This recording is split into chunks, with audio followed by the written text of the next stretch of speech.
And I'm a day one type of girl. Ain't nothing wishy-washy over here. I don't jump around, stick to one side. Yeah, the silver, the blue, we got them in their feelings. That star on the field, come pay the D a visit. They say it's hatred, is it? I call it hate and simping. Cause if we wasn't that hating, they wouldn't be in our business. Listen, West Coast say the water tastes better. The fan base go harder, and all the ladies get wetter. Yeah, that's how it is when you straight reppin' for Dallas. We get it in the trap, and landlord tell us what's happening. No explanations in no shape, form, or fashion. When Henny drop the stats, ain't nothing else to be asking. Them numbers don't lie, that's why your argument dry. And we still got them rings, you got your eyes on our prize. Whether an eagle, a giant, or a commando, you in the parking lot crying, we in the Lambo. We stay in our bag, we run it up in the draft. You still talking about the 90s, so who's stuck in the past? Get off me, and I'ma need you 6 feet back. And we ain't hearing nothing till your team beat Dak. And we ain't scared of running, what you thought we bleed that? It's only one team over here, that's Cowboys, believe that. Yeah, this you got is the poet. Big up West Coast Cowboy, HTM Sports, and Landlord from Alabama. Y'all check them boys out. Now don't play around with the Cowboys content. Yeah, and you know it's DC. Yeah, DC4L. 31 teams in the NFL. His system is designed to stop 25 teams. Shit, I need a linebacker that's over 200 pounds. I need a defensive tackle that you got to pull away from the buffet. He's gone, so no. Let's talk about that. But yeah, that's a large part. That's a large part of your I gotta team. make this point because I ain't gonna lie, I forgot about it until you mentioned it. So I gotta get this off before it flees me, and the nation needs to hear this. And we are live. Matter of fact, let me check my volume real quick. It always usually jumps down. It's actually straight right now. It's on about 21. I'm gonna put this motherfucker on 29. I need a little feedback, but we good. Yeah, we Gucci, man. Listen, Play the this music is or something. Goddamn. you want to play some? No, you want to play some music now. Now you want to listen to music. I hear a little something in the background, but Man, okay. Those are your evil thoughts in your head floating around. Could be. Those are After the way you treat me off of the camera, you know what I'm saying? I don't know if I'm a Cowboy brother or opposite. We'll figure it out. See, you faded out. You were talking about me. Say something. I'm good. You good? Okay. All right. Maybe those evil thoughts were trying to stick into my head. See, this is the. Yeah, like listen, like your entire prison is corruption. You know what I'm saying? Crazy, like, man. It was Sunday, man. You know, I had gospel music playing while I was cleaning the house, and then landlord called. Like, damn. You gospel know, music just turned off, huh? Boy, Gucci Man started playing. It went from Kurt Franklin to Gucci Man. In my trap house. It's just a bad influence, man. I know I don't do that type of stuff. Yes, you do. But you know, it's your boy Henny the Moore reporting live from the liquor store. How's everybody doing? And if you see who's at the bottom of the screen, the devil is beneath us this morning. Yo, we have you just went straight to the devil, bro. The most vile, despicable, monstrous human being that I know. Landlord from Alabama. He emerged from the crack smoke, live in the trap. That's my boy, man. What's up with you? How you living? You shouldn't speak these these lies on a Sunday, sir. You know what I'm saying? That's what's so crazy about it. And we know how nefarious you are. You know what I'm saying? That says a lot about yourself, sir. But I'm doing great. Is your name the nefarious one? It's a running joke. It doesn't mean what the word means. You know what I'm saying? It's just funny. Allegedly. You know? Allegedly. But shout out to everybody in the building, though, man. I see my guy Justin Kitchen in the building, helping us manifest that 6th championship. I see Mr. Dika in the building, the team mom. What's up with you? Brian Bradford in the building. What's up with you? Tony Simmons in the building. Said Morning Young. What's up with you? Chris Johnson said Eastside be the first one in on all the Cowboys content. Listen, man, Eastside has a picture of Dak Prescott tattooed on his stomach. Yeah, you know, and then he got Cowboys on the you know what that part is? The tramp stamp. He got a Cowboys tramp stamp. So yeah, that wild. Meek Phillips in the building, King G, Tony Simmons, Big Dow, John Jones in the building, man. What's up with y'all good people? Eastside Herald, who we just spoke on. What's up with you? Sin City Cowboy, T Smooth TV. Salute to all y'all good people, man. Devin the Dude, man. Hey, matter of fact, do y'all listen to Devin the Dude? Because Devin the Dude is my guy, man. Back when I used to indulge in marijuana, I did, but hey, that was like 800 moons ago. But yeah, I used to listen to it back in the day. I still listen. Like I don't participate in Herbal Remedies either, but I still listen to Currency and New Jet Life niggas. Yeah, some music to me is like you gotta be high, and it sounds better. I don't know. What's happening, Mr. Angry Cowboy fan? Salute to the Angry Cowboys fan, man. He said, "What's good, fam? Hope y'all having a great weekend." We're having a good weekend so far, man. I can't really complain, brother. I can't really complain at all so far. Speaking of a good weekend, I think the Dallas Cowboys having a good weekend as well. Cause look, they just cleared how much money here? Take them over. Oh, let's go. Matter of fact, let me pull this up. M's, baby. Michael Gallup contract. Cause that's exactly who we got some money from. So y'all remember cutting Michael Gallup, you know, you got some money back June the 1st. June 1st, that was yesterday. That was yesterday. Hey.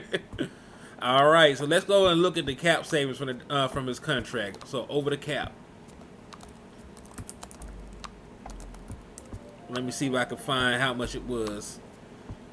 If I'm not mistaken, it was like $8.6 million, some shit like that. I think it was 9.5. I think it was 9.5. It's 8.5. What Michael Gallup will go against the cap in 2025, if my memory serves me correct. Either way, you got a bag for cutting Michael Gallup. You didn't happen. Hey, you know the word. It's Sunday. They say the Lord don't come when you want him, but he right on time. So you getting those extra M's right on time. What, 9.5? Okay, so yeah, something like that. So close to $10 million you're going to be saving with the Michael Gallup windfall, so to speak. Thanks. Yo, Numbhead Neil, what's up with you? My boy slapped up 67 Eagles fans on a Sunday, so he been laying hands and praying for the Eagles all at the same time, man. So salute to my boy Numbhead Neil. Shout out to Mr. Numbhead Neil. I feel like slapping a nigga today. Slap. You know what I'm saying? That boy, that hand is lethal. Oh, yeah. I thought it was 9.5, 9.2. It's 9.5. And like I said, it really gonna take the money back in 2025. But who cares about 2025 when the salary cap gonna go up? You gonna clear more money from dropping other players. Like, it'll work out. But right now, it helps you. It does. And you know what they could have done with that money here? They could have They could have signed Tyron Smith. Like the guy they swear up and down they couldn't afford to pay, the veteran. They could have went out there and got you a defensive tackle like DJ Reader. Like y'all saw about stopping the run. We had one of the best run stoppers available, and we didn't even think about calling him. You could have signed Derrick Henry. Remember y'all up here pinching when future Hall of Fame running back said he wanted to play for y'all. Y'all didn't even pick up the phone and call him. What was Derrick Henry contract over there with Baltimore? He signed a 1-year deal. Let me check. Cause I know Derrick Henry would have came to Dallas for $9 million for 1 year. You know what I'm saying? He probably would have came for $7 million. All right, he signed a 2-year, $16 million deal, so he signed for about $8 million per year. He would have came for 1 year for Dallas for sure. If we would have been proactive before he started searching around, mingling and rubbing shoulders, if we would have went ahead and said, "Hey, Derrick, I know you live in Dallas. Hey, we got your $8 million right here for 1 year." He would have been like, "Sign me up," and we would have been in there. But we didn't do our due diligence. And like we said, just to touch on what you were saying about Tyron Smith, man, that would have been. Do you know how much of a luxury that would be right now? Like, you can say whatever you want to say about Tyron, but Tyron was a great player when he was on this field. And then you got a young guy who's finna change position. Like, I feel pretty good about Tyler Guyton. But just for insurance, that would have been great. You could have been like, okay, we know Tyron Smith gonna miss some time, so we can start Tyron Smith. If anything happened, Tyler Guyton right there. And he could be mentoring Tyler Guyton the whole way. He could have been mentoring him for a little bit of money, bro. And then next year, Tyler Guyton probably would have just been a monster coming out. So we could have took the slow approach. We could have still drafted Tyler Guyton and still paid Tyron Smith. So a lot of people act like that's an either or type situation. We could have really did both, if you want to be honest. We could have just did both and brought Tyler Guyton along slowly. But the Cowboy way, the impatient way, we could have just, now we finna push him in the fire, in the water, and say, barbecue a mildew, young man. So, I hope it works out. I think he got a chance to be at least a solid player in year one. I like his mindset. I like his work ethic. He a Texas kid. It's a lot of stuff going in his way to make sure he'll be one of those players who gonna give his all. And you know what I'm saying? First in the gym, last out the gym type of dude. So I still feel like he'll be okay, but it would have been much better. I would have been much more comfortable if you could have had Tyron as a mentor and ease him in slowly, man. Mm-hmm. It says he would have called them instead of waiting on Dallas to call me. Exactly. Hey. But I'll say this though, man. It's a luxury because the beautiful thing about it's like you said, it was not ever an either or thing. You could have had your cake at 82. You could have had your cake at 82, man. Dallas Cowboys, you had an all-pro left tackle, right? So, and even if he couldn't stay on the field to be healthy, you could have still drafted Tyler Guyton in the first round. So guess what? If he wasn't healthy and he got hurt again, he's an extra coach. He an all-pro. He a cussing professional. Like, one of the reasons that Tyler Smith, we don't be talking about it. One of the reasons that Tyler Smith developed the way that he did because Tyron Smith was there. Yeah. Tyron Smith helped that man in his development. You know what I'm saying? So he sped that clock up for him. Yeah. So when you got young guys, you need as many teachers and mentors and big brothers as humanly possible in the locker room with them, because they gotta understand how to navigate. Because you're famous now, you're a millionaire. You gotta understand how to navigate that. You gotta understand proper preparation and how you carry yourself as a professional, nutrition. Just dealing with the juggling your work life, family life balance. Like, it's a bunch of stuff. Put a blanket statement on it and said being a pro. That's even before you even talk about football. Yes. You know what I'm saying? You gotta learn how to be a pro. Well, luckily he from Texas, so he probably wouldn't have too much trouble getting around. You know what I'm saying? Some people first time ever being in Texas. You know what I'm saying? Like, they don't even know where to go. So he'll have probably navigating the star and the practice facilities and stuff. But it is a hurdle to jump, just becoming a pro and just learning everything you need to know. You know what I'm saying? Man, facts. And hey, Mr. Deacon, Granny ain't lied. Granny knew exactly what she was talking about. Facts. Angry Cowboys fan said, he was talking to somebody in the chat box. Okay. But yeah, man, I would have loved to have them both, because listen, if Tyron Smith is healthy, you have a guy that just made an all-pro selection on you over there. If he wasn't healthy, you still got him over there coaching up the young guy, and he a first-round talent, and he's laying the foundation to help him grow. I know he's still going to be with Duke Merriweather. I know he's still going to be with our offensive line coach. I know he'll still be putting in work with the other veterans. But it's always good to have a all-pro, future Hall of Fame, gold jacket caliber player at the same position teaching you how to do that. Because listen, it's not like the boy was gonna, he's not even a natural left tackle really. Like, he was playing right tackle in college. That makes it even more a great incentive to keep your veteran gold jacket to help the guy along the way. You see what I'm saying? Mm-hmm. So I don't know, man. Like I said, the Cowboys always want to try to change positions, man. Like, this man was a right tackle, now he finna be a left tackle. Cooper Beebe was what? A guard. Now he finna be a center. So, like, I think they'll work. I feel decent about them, but we gotta understand there's always a risk when you're doing stuff like that. Mm-hmm.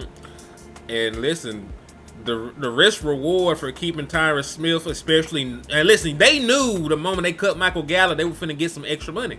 Like, we knew, and we're not cap experts. We knew. Facts. You know what I'm saying? So, like, they knew they were going to get some extra money. They could have manipulated the salary cap whichever way they wanted to clear up cap space and, got some deals done. But it is what it is. So I got a question for us right now. What's that? As it stands, let me see. I could probably go. Let me see. Hold on. Give me one. I could pretty much reference it. I think Over the Cap says we had like a total of like 12 million, like 12.7, I believe, in cap space right now. So that's a decent figure for us to be able to try to improve this team. But where are we gonna attack it, trying to improve this team? What you think? Like, what would be the most effective areas to approach to try to get this team better? At this point, I believe you probably need another run defender in the middle of your defense. That's one area. So one tech. I'm not gonna say. I ain't gonna say blanket statement defensive tackle. One tech. I want a run stopper. Possibly linebacker. I like Eric Kendricks. I like Overshown. But the issue with your linebacking core, outside of Eric Kendricks, you don't really have a bunch of experience. Damone Clark, hasn't really played up to par. He ain't played that long. Demorian Overshown hasn't really touched the field yet. So, you don't really have a bunch of experience at linebacker. And Chris, you're also right. I would like another running back as well. Appreciate that, Miss Charles. She said she finna be back in the trap. She just finna hit the like button on my page. That's love right there. That's MVP level support right there. We appreciate you. But yeah, man, it's really crazy when you think about it. Like, I already made my argument about the linebacker position, and it pissed me off yesterday. You know what I'm saying? Because we was talking like, how could two things be true? How could you say, nah, we good on Bobby Wagner, all-pro linebacker who wanted to play on your team for a decent price, but then yet and still the very next year you got a whole new linebacking core? Like, you see what I'm saying? Those two things can't coexist, bro. Like, one of them is BS and one of them is true. Like, you either needed a linebacker or you didn't. You know what I'm saying? Like those two things can't be, like, they can't coexist, bro. That's what I'm saying. Shout out to B-Bird with a $1.99 for your mind, man. Appreciate you for the super. Salute. He said serious teams would have re-signed Tyron. I mean, listen, The thing about the Tyron Smith contract, he's not making a lot of base pay.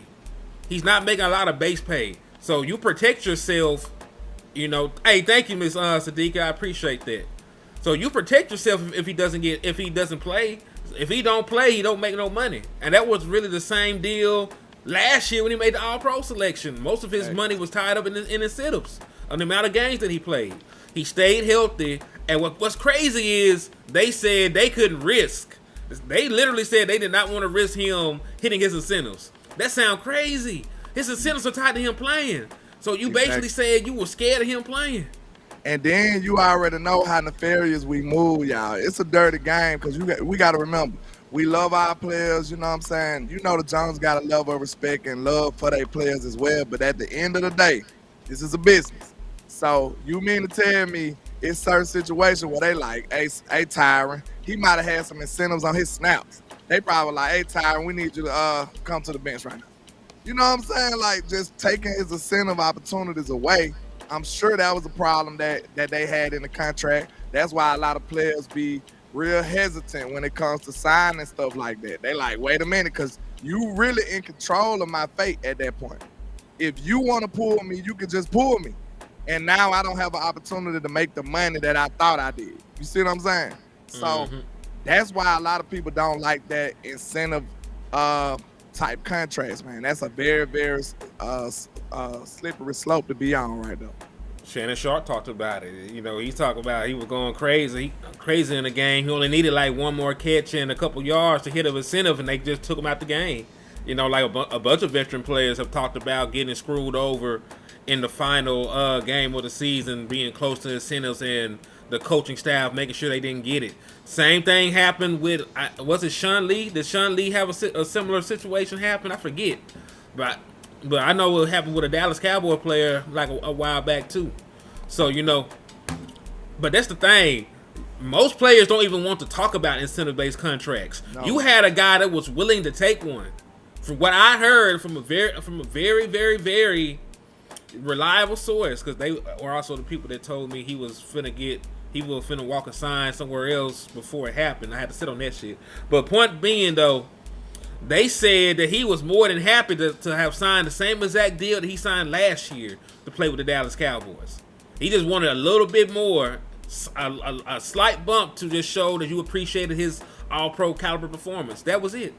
But you already know the Dallas Cowboys in the Game of Thrones, they want everybody to bend the knee to them. They don't want to play ball and negotiate with nobody else. Everybody must bend the knee to the Dallas Cowboys, and that's how we miss out a lot on a lot of players and a lot of opportunities to get better, man. It's sad because look, we don't hold the same cachet as we used to here. I don't think so. I believe, Dallas is still America's team, the world's team. A lot of people want to play there, but I don't think it's to the degree where they'll sacrifice a whole lot no more. You know what I'm saying? They like, now if it's a $5 to $0 million gap in between, I might just side with Dallas. But if it's anything outside of that, they like, man, look, bro, I don't want to be there that bad. You know what I'm saying? I want to be there, but I don't know if I want to be there $10 million less to be there. Like, I don't believe I'm going to go through those lengths. So Dallas still sit back like everybody just, you know what I'm saying? Like, we got that big demand like that. And I think that's a mistake, especially if you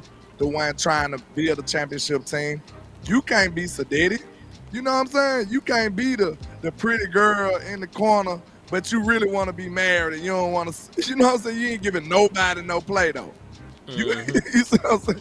All these candidates come up to you and you just don't even give them a shot, but you want to be married. You can't do that. You got to actually be nice and actually play ball and try. And that ain't what the Cowboys doing. They saying everybody want to be with us, and I just choose the best candidate. Like, it's crazy. Now they let the best candidate go, so they don't even choose the best candidate. They just say no to everybody. It's most crazy. of the time, yeah. Yeah. So man, let me have another conversation with you. Let's do it. It's about the narrative around Micah Parsons at this point. So let's touch on it. Let's talk about it, man. Let's do it. Let's get into it. Sir, Rashawn Gary mama don't even believe that he's better than Micah Parsons. We ain't finna just sit here and do that. Congratulations on beating us in the postseason, but we ain't just finna lie on a Sunday in front of God and everybody else. You said that man, mama don't even believe that. Hell no. But shout out to y'all though, man. I think y'all gonna have a good season this year, but that's neither here nor there. That comment, hell no. I think that sophomore slump coming. I'm just playing. We'll see. We'll talk about that later. Yeah, at a different time. I think we should do a show one day, just talk about our thoughts on the other teams in the NFC. I don't know I want to go all the way to the AFC. That ain't none of my damn business. But the other teams, hey, appreciate you, Nicholas. I appreciate the love, my brother. He said, good work on the podcast. We appreciate you, man. Salute.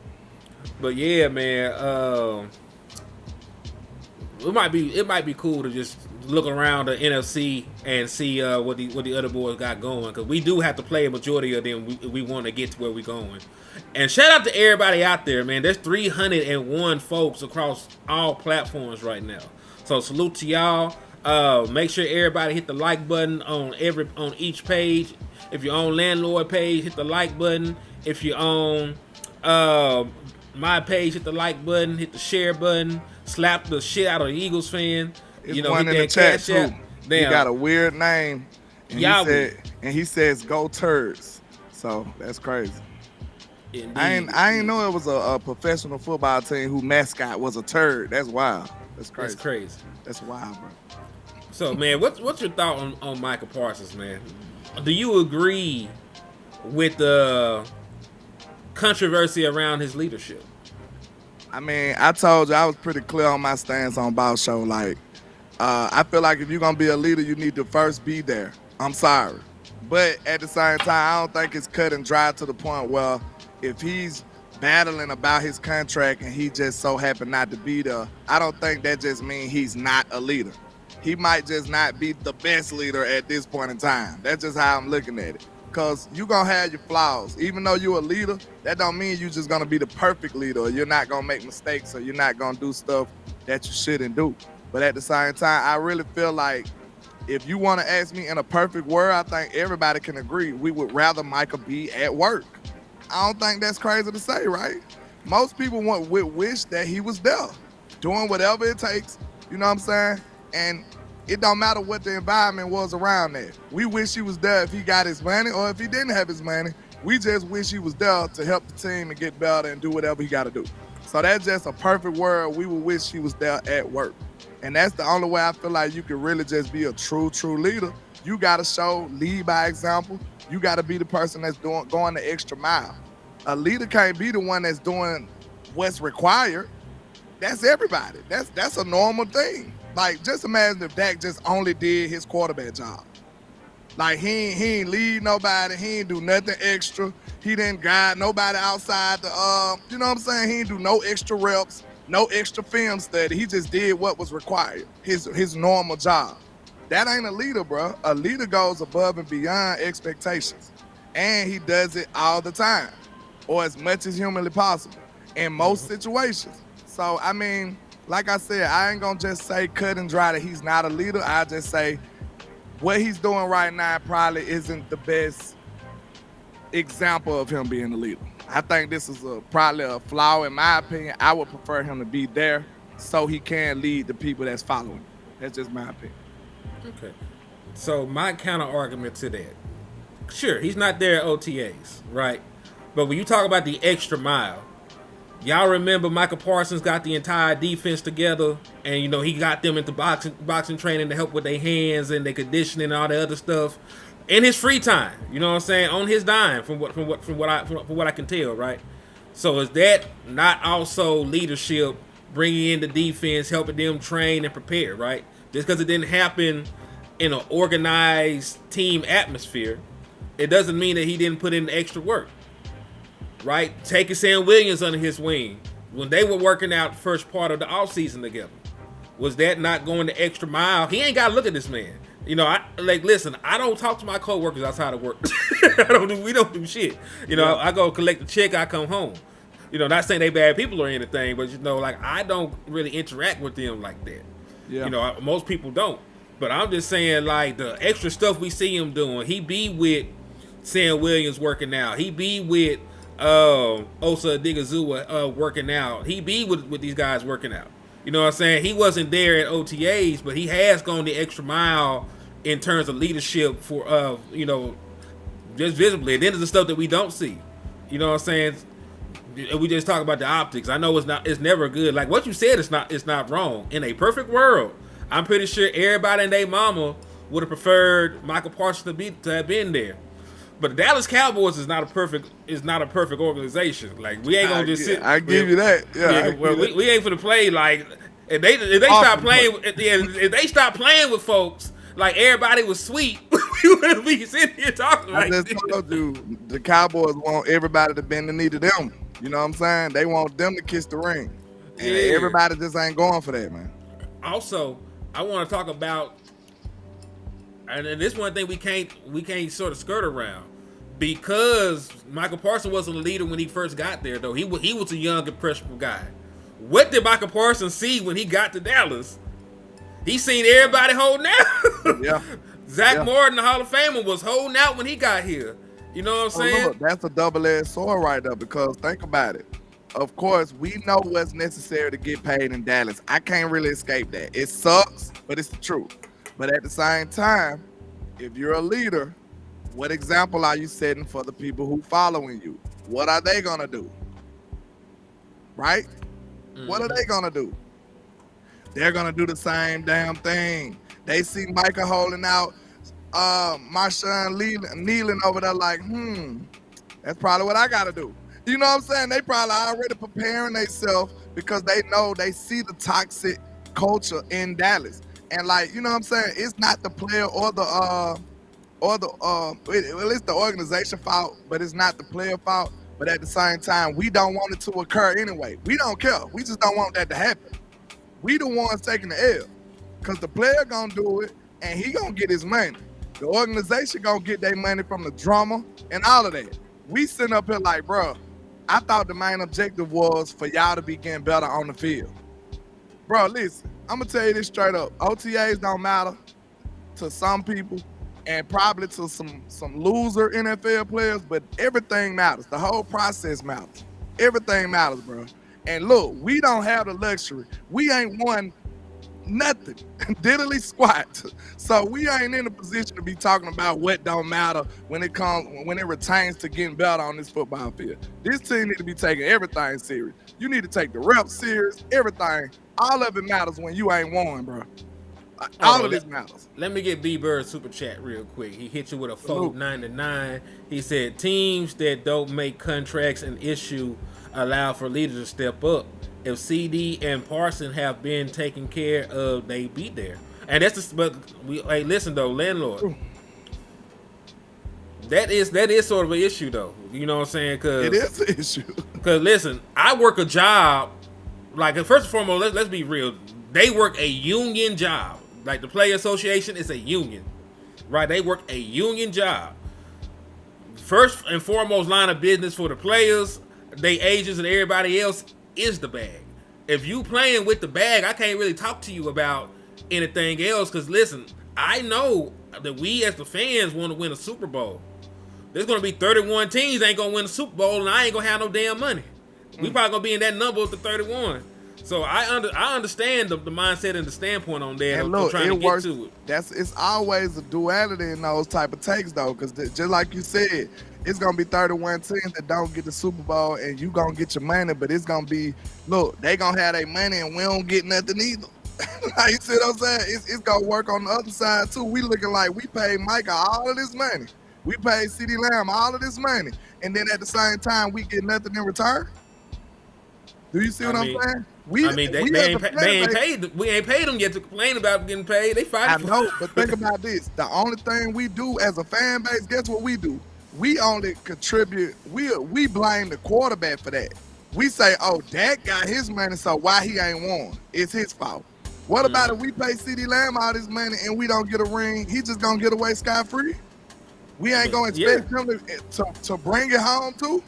Like, come on, bro. Listen, folks don't give a damn about any other position but the quarterback. I know, but is that not a flawed logic, though? That's all I'm saying. It is a flawed logic. Okay. You know, nobody is going to deny that. Listen, I done sat here about 45,000 times and told y'all that wins is not a goddamn quarterback stat. Like, we just, listen, all the playoff games that we done lost to sorry-ass quarterbacks that ain't did nothing in the game, y'all have first-hand experience that is true. What did Jimmy Garoppolo do in the playoffs against us? Man didn't even throw a touchdown, and they beat the brakes off us. Bro, so we know wins shouldn't be attached to quarterbacks, bro. That is the silliest stuff ever. It really just shouldn't be. But this is the way casual fans interpret the game. Like I told you, it's even worse for the Cowboys because it is a direct correlation between Dak playing well and then somebody, when he play bad, we lose. And it seems like he's the only problem, but in actuality, his team ain't good enough to carry him if he don't play well. You see what I'm saying? It's a difference. It's not the fact that Dak is the reason we win or lose. It's really the fact that our team can't do nothing without him. You see what I'm saying? Like, that's what it sounds like to me. Hold on. Eric Green sent a $5 super chat over on your end. He said Dallas Cowboys 14-3. Better offensive line and defensive line. We need another nose tackle. Let's go Cowboys. I agree with that. Yeah, I think nobody is sitting here believing the Dallas Cowboys are going to. I mean, there are some people that think the Dallas Cowboys won't have a good regular season, but the Dallas Cowboys. Listen, the Dallas Cowboys got too much to not win games. It's just the fact that we want them to be able to produce in the postseason. You know, when you go up and what landlord calls boss fights, and you go play the cream of the crop, the better teams in the National Football League, you need a complete team. You can't have a one-dimensional offense and expect to win. You can't have a one-dimensional defense and expect to win. You have to be able to do a little bit of everything. You have to stop the run at a higher clip.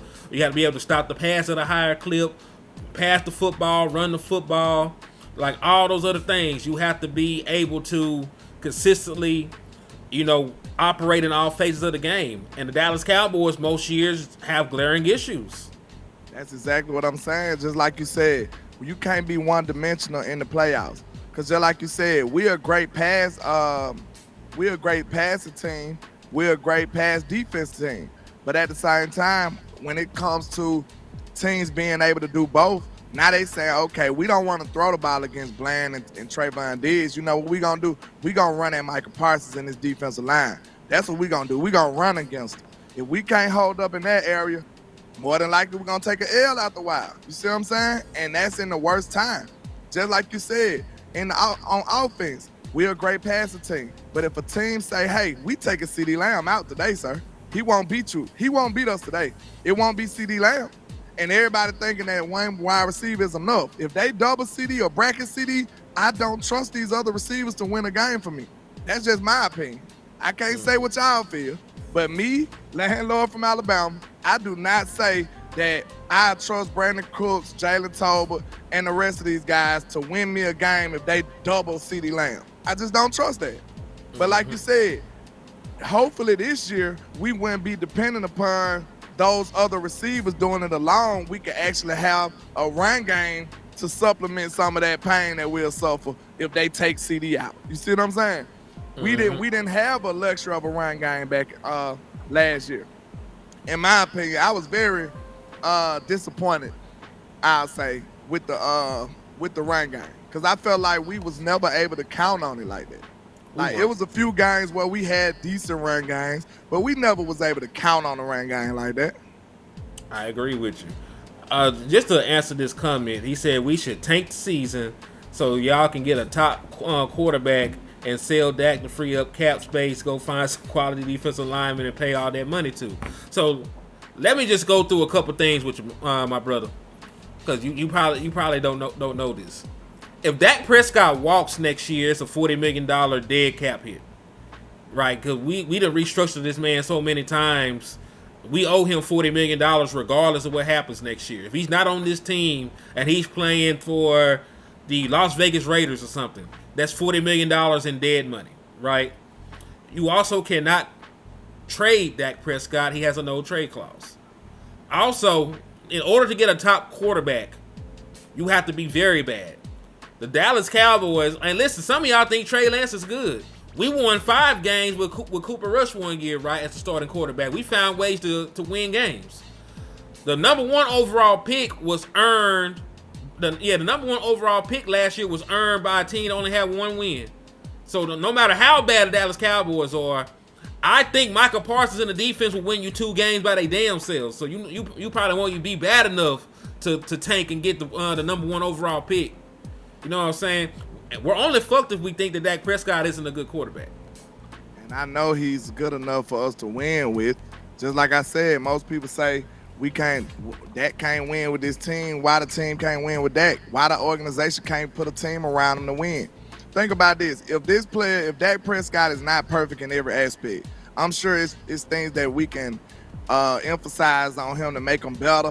But at the same time, your front office and your coaching staff should know that. They should be able to put things in place to maximize his ability. You know what I'm saying? Why you can't maximize his ability? Let me see. You know, Dak Prescott need a run game. Get him a run game. Oh, that dog. Since we're talking about Dak, this is what CJ Stroud had to say about Dak Prescott recently. I'm actually finna stop the music so y'all can hear it. I don't want a bunch of background noise. So let me just play this real quick. This is from when he did a podcast with Gilly and them. Mahomes, Lamar, myself, Dak. Joey B. No, he didn't really play last year. And then Hurts. Dak? Yeah, bro. Dak? Dak, that boy. Y'all not gonna say that because he ain't won the big one. You said Matthew Stafford? Yeah, Matthew, but he was top 5. It's Cowboys thing. Bro, you gonna put Dak Prescott in there over Joe Burrow? Yeah, I got. I'm saying for last year, dog. He ain't play all year. He got hurt. Well, we can Burrow, find somebody. Burrow, one of my favorite players. I'm out of my game after Burrow a little bit. Like, Burrow got find Cowboys. Oh, even the Cowboys, dude, they don't like each other like that? I ain't know all that. What? I ain't see. I don't be knowing all that. Dak tough, bro. Dak is one of the most accurate quarterbacks. Y'all gotta see them. So there that board was. I know what I'm doing, dog. So there was CJ Stroud on Dak Prescott. Hey, I sent that to Tad Prescott. I said, man, he was right on Dak, but he kind of discredited himself when he put Hurts in the Now listen, he also put himself in the top 5. Yeah, so he that's heard kind that too. So yeah. So I mean, we appreciate the love he showed to Dak, but I don't know about that. Putting Hurts in there is kind of He now when he went back and posted it on his IG, he took Hurts out and put Josh Allen in. Okay, that makes sense then. Well, Josh, I think he better than Hurts though. Not by a lot though. I would say he better than Hurts. I will too. You know what I'm saying? But yeah, when he went back and posted on his IG page, he took that boy Hurts out and put and he put Josh Allen. But this is the thing though, man. Dak Prescott statistically is good enough to get the job done. We've seen Jimmy Garoppolo get to a playoff game, and he didn't do shit during the course of the entire postseason. I keep saying this about our boy Peyton Manning. Peyton Manning goes, listen, he's one of the GOATs. But when he won his first Super Bowl, he threw 3 touchdowns and 7 interceptions in the postseason. Y'all don't remember because he won Super Bowl MVP. First game in the postseason, that man threw 3 picks, but they still rallied around and won, right? So this is the thing. The Dallas Cowboys cannot win a playoff game when Dak Prescott plays bad. If Dak Prescott has 2 picks, it's over with. We got other quarterbacks, 0 touchdowns and interception. They win in playoff games. That was what Joe Burrow did against the Titans to move on to the AFC Championship. That's exactly what Jimmy Garoppolo did to us. 0 touchdowns and a pick. When we played the 49ers the first time around. Why does every other playoff team have a counterpunch? Why does every other playoff team got a Joe Mixon they can hand the ball to, or a Christian McCaffrey they can hand the ball to, or just an all-around good enough team to carry their quarterback if he ain't playing? You know what I'm saying? If he ain't playing up to par, like it might just be that one game. We don't know because our defense don't award that opportunity. It could be one game in the playoffs. Okay, the first game, Dak struggled semi against the Packers. Okay, what if the defense would have been able to carry him to the next game and Dak got on a tear? You don't know what it is. Like some games, just like in the regular season, it be some games you just ain't got it like you should.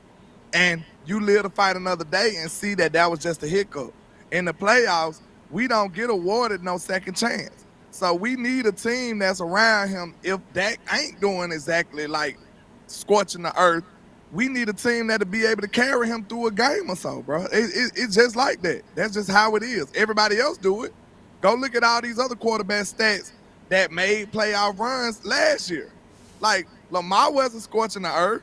Patrick Mahomes wasn't scorching the earth. None of them boys were scorching the earth like that. They had defenses that kept them alive and kept them in the game and continuously gave them opportunities. That's what they had.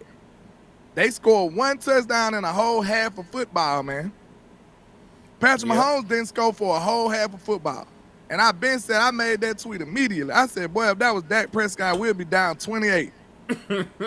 No lie, it'll be 28 zip going into half. And who fought that sound like it is? That's a defensive problem right there. Listen, they're gonna say Dak though.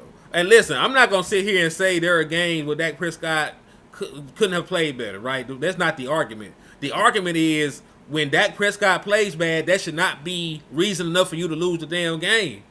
Yeah, you know what I'm saying? Shouldn't lose every game just because he played bad. That's my point. Because listen, we're seeing all these other quarterbacks make playoff runs and get to Super Bowls doing less, right? Doing way less. And to piggyback on the point that you said about, guy being up and down in the postseason, look at Dak in 2022. The man had a 5 touchdown game that he turned around and he didn't play well against the 49ers. But who to say if we didn't find a way to overcome the 49ers, who says he wasn't gonna go crazy against the Philadelphia Eagles when we played them the following week, right? You don't know because he didn't get an opportunity. The moment he played bad, it was over, and that's a lot. And that is a lot of pressure on a guy. Like, I gotta play good every damn game. That's like you said, brother. The Kansas City Chiefs won a Super Bowl, and they didn't win a game when their team gave up more than 25 points. Yep. That says a lot. Dak won plenty of those last year. The Seattle game, he put up more than 25 points and won. Mm-hmm. Like, it's a few other games he had to do that in. So, like, hold on, the Detroit game didn't go over 25. No. it was still a high scoring game. It was like some weird stuff going on, and that game felt like it was back and forth. You know what I'm saying? Even if it went that many points, that game felt like it was high pace and back and forth. Man, it wouldn't have been that close. You know, there were back-to-back weeks we had fumbles at the damn end zone. Yeah, or fumbles at the goal line. That's why the score don't tell you how much offense was going on. Yeah. Because remember, Dak threw for 400 yards in that game. That's what I'm telling you. CD had a 200 yard. CD had 200 yards. Dak threw for 400. They were out there mug going crazy. Yeah, they was balling. Just like the Eagles game. The Eagles game, I think the Eagles scored a decent amount of points and we still beat them. So, like, he don't have that luxury to say, okay, Dak is not playing well today. Bro, listen, time out. If you think a quarterback not playing well for a game or so means he's terrible, you crazy out of your mind. You was insane. Like, look, Dak had an all-pro year, bro, and he might have struggled in like 2 or 3 games the whole year. You see what I'm saying? That's the extraordinary type performance. Just imagine a normal or average performance. An average performance, they probably screw up in what, half of the games? You know what I'm saying? A normal guy like the average quarterback. Who would fit in that mold as the average quarterback in the NFL? An average quarterback? Just straight average. He 5. He's a 5 in a score of 10. Gardner Minshew, maybe? How many games you think Gardner Minshew messed up in 17? About at least half. You see what I'm saying? 9 of them things. Like, an all-pro season, that means Dak only messed up in like 2-3 games and he got an all-pro. He was the second best quarterback in the league. Really was the first. He really supposed to win MVP. But only 3 games he messed up in. Go look at it. He messed up in the San Francisco game. He messed up in the Buffalo game. And what other game he messed up in? That's 2 for sure. Maybe the Cardinals game. You want to give the Cardinals game. That's 3 games you could say Dak could have played better.